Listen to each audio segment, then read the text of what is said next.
His files contain many intriguing correlations between news items and these predictions. What would happen if he received several warnings of a major air crash? We would certainly draw up a letter to the heads of the airlines and also to the FAA pointing out that we have received careful and detailed predictions relating to what could be a disaster. And we would send this to the involved airline, plus we would probably send it to the other airlines too in case it was a miss on the airline, plus to the FAA. We would make sure that this information was disseminated. Every day, Nelson searches his mail for messages of the future. But so far, no individual dream message has provided enough information to prevent a disaster. In 1978, Shawn Robbins had not heard of the Central Premonitions Registry. If she had, she might have reported this dream. Shawn recreates what happened that night. It was Sunday night, and in September I had a dream that was different than my usual dream. I saw a plane in the sky. It was going to a destination. The destination was California. I had the feeling that the disaster was about to happen and would be the United States' worst in history. I also felt that this dream had a meaning to it, meaning it was imminent. The disaster was about to happen. I woke up. I had a radio show the next morning. As a personal counselor who feels she has a heightened sense of ESP, Shawn is often interviewed on the subject. The morning after her dream, she was featured by Buddy Dean on KOTN in Pine Bluff, Arkansas. We were on the air, and she said, I have had a dream, or words to that effect, that there is going to be a major air disaster. She emphasized major air disaster. Well, I didn't think a lot about it at that time, but about 3 hours later, I was driving in my automobile with the car radio on, and I heard our news director announcing a major air disaster in San Diego. Less than 24 hours after Shawn's dream, a jet airliner collided with a private plane over San Diego, California. All 144 aboard perished. America's worst air disaster to that date. Our telephone at the radio stations completely went insane because, of course, everybody's reaction was, did I hear that correctly? I heard the interview this morning. Did I hear that news? We had calls all day long. It turned the town upside down. There was really an amazing prediction there. Concerns women. Although in the past, Shawn has told others of premonitions of airline disasters that did occur, this was the first verified case. Less than 5 months after the San Diego crash, Shawn began having dreams of another impending air disaster. Would she or other dreamers perceive enough information to prevent it? And even if they did, would anyone listen?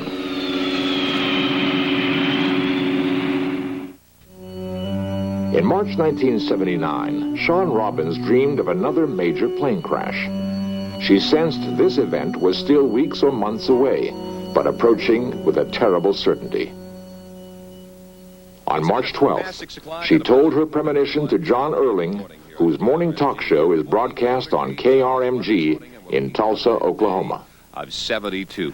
And halfway through our conversation, as I started talking about previous airline crashes that had been predicted by her, she said, as a matter of fact, John, she said, I had a dream last night about a major airline crash that would happen in the Midwest.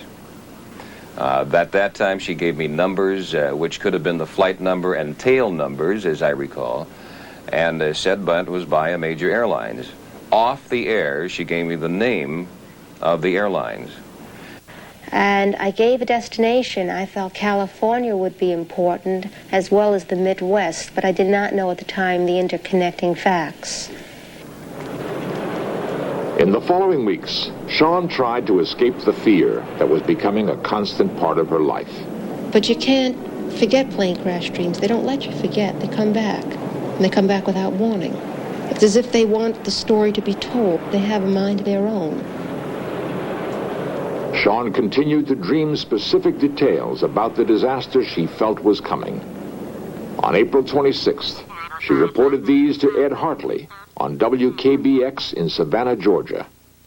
Any idea on how many people may be involved? Well, the prediction that Sean made was that there was going to be a crash of a jumbo jet in the Midwest. Now, she saw the Midwest. She didn't see exactly where the crash would be. She did say later on in the conversation that California would enter into that, and she suspected that that was the destination of the airplane. Sean said she sensed the crash was now less than a month away. As the dreams became increasingly terrifying, she dreaded falling asleep for fear of what she'd experience. I become both now a passenger and a spectator aboard that aircraft. After the plane has crashed and everyone on board has died, and I walked away as the spectator, the living one, I wake up with a start. It's almost as if my heart is in my mouth. I said, why did I have the dream? Why didn't everyone else dream the same thing? Why was it me? Was Sean becoming obsessed with plane crashes? Was she having a flashback to her previous dream prediction? Or was there something more to this new dream? One thing is certain, Sean was not alone. For David Booth of Cincinnati, a nightmare was just beginning. Before May 1979, David had led an average life, managing a rent-a-car office and raising a family. He never had psychic-type dreams before. But one morning, he was jarred awake by the shattering vision of an airliner crash. On the morning of May 16th, I had a dream. I'm looking out to my right over a field, and there's a tree line diagonally down like that. And I look up in the air, and there's this great big jet, and it wasn't making the noise that it should. It wasn't a feeling of impending doom or that it was going to crash or anything. It just wasn't making the sound that it should. It starts to turn with the wing going up in the air, and it just goes on its back and then goes straight down into the ground and it explodes. As the sound of the explosion would start to die out, that's when I would wake up. It was very, very scary. Trying to describe some of the emotions that I felt, I mean, how can you describe sorrow? David was unable to understand his frightening dream. All that day, he tried to forget it by losing himself in his work. For the moment, he shared his experience with no one. That night, he went to bed exhausted, hoping his sleep would be undisturbed. The second night that I had the dream was a very weird experience. When I woke up, I had been crying.